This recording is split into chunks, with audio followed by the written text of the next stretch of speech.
Before the game even began, the Cavaliers had the edge, with 1 being the lower seed and 2 hosting the ACC tournament. So we'll head to Charlottesville to bring you the highlights. The Hoos have captured 10 straight against the Orange. SU hoping to change that. They would need a fast start, and they got it. Not even 2 minutes into the game, it's Willemijn Bogart. Oh my goodness, the junior using every bit of her 6-foot frame to reach for that one. Second quarter action, this time SU on its heels, and it's Abby Nietzsche who gets the stop for the Orange. Penalty corner chance again on the other side. Who else do you call but Efka van de Nieuwenhof? You blink, and that ball is off Van de Nieuwenhof's stick and into the net. So things looking up for the Orange at halftime.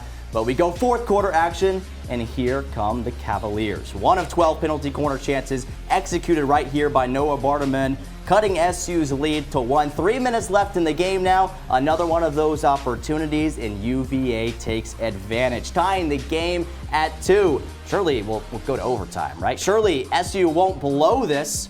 Wrong. Boderman once again on the penalty corner, flying it past Nietzsche, and that would be the game winner. The Qs can't do anything in the final minute and suffers a heartbreaking 3-2 loss once again to Virginia. The Orange ending game 1 on fire offensively. How would they start game 2? Yeah, picking up right where they left off on the first pitch of the game. Angel Hasso torches that one to give herself a double, and Hasso, she set the standard for a wild first inning. Taylor Posner grounds out later to get Hasso home. The Orange put up another in the top of the first to go up 2-0, but yeah, that lead wouldn't last. The first batter in the bottom of the inning, just enough to get over the fence, and a few pitches later, yeah, over the fence again. Back-to-back solo home runs for the Pirates. Tie ball game, head to the second. The Orange offense, they weren't done. This time it's Peyton Shimmer who gets the RBI double. The center fielder's got butterfingers. SU takes a 4-2 lead. Final frame, last chance for Seton Hall. Lines it straight out to Mackenzie Foster at second base. That would do it. An early offensive push is enough as Syracuse takes game 2 5-3. From Syracuse to Geneva, the Statesmen haven't done a lot right this season, but they certainly do faceoffs well. Top 10 in the country. Adam Shea wins the opening faceoff over Mason Cone, and not even a minute into the game, Hobart gets on board first, courtesy of Chris Patterson, who finds Twine. And a few minutes later, the Statesmen somehow doing the things the Blue Devils couldn't. Another goal, that time by Anthony Tatalis, their top offensive weapon. So 2 goals in the first 2 minutes for Hobart, but its lead wouldn't last long. A scoop and a score from Finn Thompson right there. Impressive goal there from the sophomore at the end of the first quarter. Another impressive goal, but for a bit of a different reason. That's freshman Trey Deer's first goal of the season, and it helps put Syracuse up just 4-3 at the end of the first quarter. Second quarter action, and here's a fun one. Sam Alexo, great clear there, by the way, finds Billy Dwan, and yeah, you guessed it, long pole assist, long pole goal. Dwan puts Syracuse up 2, but Hobart, just like the snow in central New York, Andrew, not going away anytime soon. To tell us his third goal of the game, a hat trick, and we're all square at 5. Well, of course, that's not before Sam English gets in on the action. Q's up 6-5 at the halftime break. And watching this game, you were just wondering, when were the Orange going to wake up and play like a top 5 team?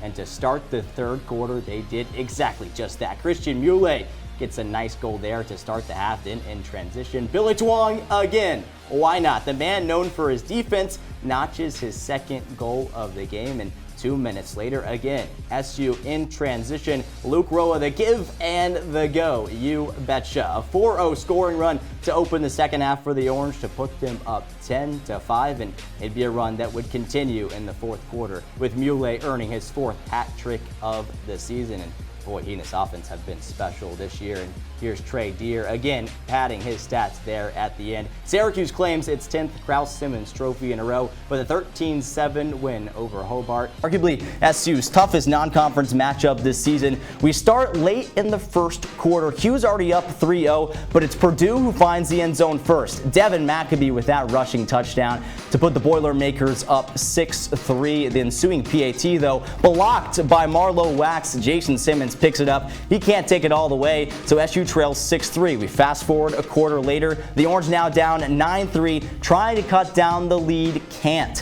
That closes out an uneventful first half, but The second half was anything but that. Schrader finds Isaiah Jones right in front of the student section for SU's first touchdown of the game. That puts the Orange up by 1. Fourth quarter action now. Aiden O'Connell throws a dart into the hands of Payne Durham. 2-point conversion would fail, so the Boilermakers go up 15-10. Now, 8 minutes to go, fourth down. The Orange are rolling the dice. Schrader finds his tight end, and remember this name, Aronde Gatson. He says, "I'll do the rest." Takes it 46 yards for the touchdown. Now the Boilermakers desperately need a response. O'Connell rushed outside by the SU defense, but tosses it right into the breadbasket of Caleb Okwuchukwu. Pick 6 for the Orange, and they lead by 10. SU's going to run away with this one, aren't they? No, wrong. Less than 2 minutes later, O'Connell rebounds, finds Charlie Jones wide open to cut the deficit to 3. Nothing going for the Q's offense, so Purdue takes advantage.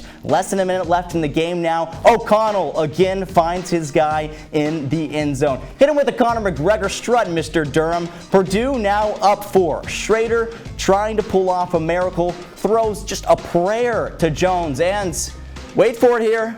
Ref trying to look for his flag. It's out. Flag on the play. Pass interference. 11 seconds left now. It's do or die for the Orange. Schrader gets rocked, but somehow finds Gatson, who tiptoes his way through the end zone, sending the Dome into a frenzy and giving Syracuse a 32-29 win over Purdue. So we start in the 3rd minute. Maggie Cagle, putting her defender in the spin cycle. Shea Vanderbosch, as we just mentioned, they're coming up with the stop. Half an hour later, the Hoos are attacking again. Can they get it past Vanderbosch this time? Yes. The ball just scoots past the outstretched arm of Vanderbosch. 1-0 at the half. The game well within reach for SU, but we go to the 55th minute. Scary play here. A collision between Vanderbosch and the UVA attacker. Nice play by Gillard to clear the ball, but a yellow card called on SU's goalkeeper.